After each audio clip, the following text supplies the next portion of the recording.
आज हम बिना अंगूरी आटे के कड़क सोन हलवा बनाएंगे, लेकिन इसे हम सिर्फ 5 मिनट में बनाएंगे। आपको पता होगा सोन हलवा बनने में 20 से 25 मिनट का समय लग जाता है, लेकिन आज मैं आपके साथ ऐसा ट्रिक शेयर करूंगी ना जिससे आप सिर्फ 5 मिनट में वो भी बहुत शानदार कड़क सोन हलवा बनाकर रेडी कर सकते हो। तो वीडियो शुरू करने से पहले आपसे रिक्वेस्ट है, अगर आपने मेरे चैनल को सब्सक्राइब नहीं किया तो प्लीज़ सब्सक्राइब कर लीजिएगा।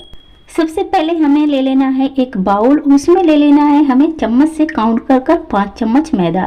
तो मैं मैदे से बना रही हूँ, मेरे पास अंगूरी आटा नहीं है और सभी के पास नहीं होता है। तो 5 चम्मच मैदा और ले लेना है साथ में 5 चम्मच ही मिल्क पाउडर। यहाँ पर मैं स्क्रीम मिल्क पाउडर का यूज कर रही हूँ, आप कोई सा भी मिल्क पाउडर ले सकते हो। तो यहाँ पर ये हो गया 5 चम्मच मिल्क पाउडर। उसी चम्मच से 1/4 चम्मच इलायची पाउडर। इलायची पाउडर ऑप्शनल है, आप डालना चाहो तो डाल सकते हो वरना नहीं भी डाल सकते हो। इसे अच्छी तरह से कर दिया है मिक्स। अब हम हलवा सेट करने के लिए एक अपने कटोरी प्लेट को रेडी कर लेंगे। ऑयल से हमें इसे करना है ग्रीस। बिल्कुल भी घी से ग्रीस मत कीजिएगा वरना आपका हलवा उसी में रह जाएगा, निकलेगा नहीं। यहाँ पर देखिए मैंने ड्राई फ्रूट से इसे गार्निश कर दिया, जैसे कि हम हलवा सेट करेंगे ना उसके नीचे से ड्राई फ्रूट दिखता रहे। यहाँ पर मैंने ले लिया है 1 कप चीनी, ये बिल्कुल मेजरिंग कप के बराबर है। तो हमें इसका पाउडर रेडी कर लेना है। तो हो गया पाउडर रेडी। अब चलते हैं हम अपने कढ़ाई की तरफ। कढ़ाई में हमें डालना है 90 ml घी। तो इस घी को आप देख सकते हो मेल्टेड घी है और इस कप का 3 हिस्से का 1 हिस्सा ये घी है। तो बिल्कुल मेजरिंग कप से आप मेजरमेंट कर कर डाल सकते हो। अब इसमें हम फटाफट से ऐड कर देंगे शुगर पाउडर को। तो बस यही एक ट्रिक है जिसे आपको अपनाना है। फ्लेम को हाई रखना है, शुगर पाउडर को डालकर कंटिन्यू चलाते हुए इसे मेल्ट करना है। जब हम सिर्फ शुगर से सोन हलवा बनाते हैं ना, साबुत शुगर लेते हैं तो वो मेल्ट होने में 20 से 25 मिनट का समय लगा देता है, लेकिन शुगर पाउडर से देखिए मेल्ट करते हुए अभी सिर्फ 3.5 मिनट हुए हैं। हमारा परफेक्ट ये शुगर सिरप रेडी हो चुका है।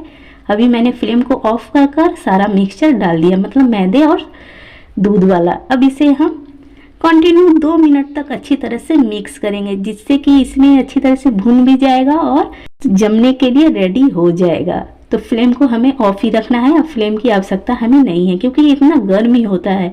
अगर आप फ्लेम को ऑन कर कर करोगे ना तो आपका सोन हलवा जल जाएगा, अच्छा नहीं लगेगा। तो यहाँ पर देखिए मिक्स करते हुए मुझे 2 मिनट हो चुके हैं। अब इसे मैं फटाफट से प्लेट में डालूंगी। तो इसे थोड़ा थोड़ा कर कर ही डालना होता है, बहुत मोटा सेट नहीं करना होता। मोटा सेट करोगे ना तो इसे खाने में प्रॉब्लम हो जाएगी। पतला ही रहेगा तो कड़क सोन हलवा होता है तो खाने में ठीक पड़ता है, मोटा होने पर तोड़ने में बहुत परेशानी होती है। तो देखिए चम्मच में हमें हल्का घी लगा लेना है, उससे फटाफट से हमें इसे फैला लेना है और इसे हमें सेट होने के लिए छोड़ देना है। तो यहाँ पर इस ट्रिक से अगर आप बनाओगे ना तो आप आंख बंद कर कर बना लो, आपका सोन हलवा कभी जलेगा नहीं और बहुत जल्दी आप बना लोगे। इस समय हमें थोड़ा जल्दी जल्दी हाथ चलाना पड़ता है वरना हमारा सोन हलवा फटाफट से सेट हो जाएगा और हम इसे चिकना कर ही नहीं पाएंगे। तो यहाँ पर सबको कर दिया है चिकना, थोड़ी देर के लिए सेट होने के लिए छोड़ देती हूँ। अभी सिर्फ 8 मिनट हुए हैं। वाओ देखिए कितना शानदार सोन हलवा सेट हुआ है और प्लेट से कितनी आराम से निकल जा रहा है।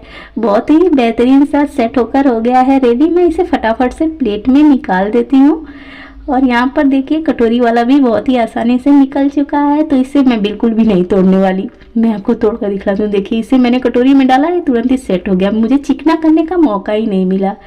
तो आओ आप देख सकते हो कितनी आसानी से टूट रहा है, बिल्कुल चिकन की तरह इसका टेक्सचर आता है। तो आप इस रेसिपी को ट्राई कर सकते हो। बहुत बार नाम सुना है सोन हलवे का, लेकिन बनाकर खाया नहीं है, तो ज़रूर बनाकर खाइएगा। अगर आपको मेरी ये सिंपल सी रेसिपी पसंद आई हो तो प्लीज़ प्लीज़ मेरे चैनल को सब्सक्राइब कीजिएगा, लाइक कमेंट शेयर करना मत भूलिएगा। मैं ऐसे ही प्यारे प्यारे रेसिपीज़ लेकर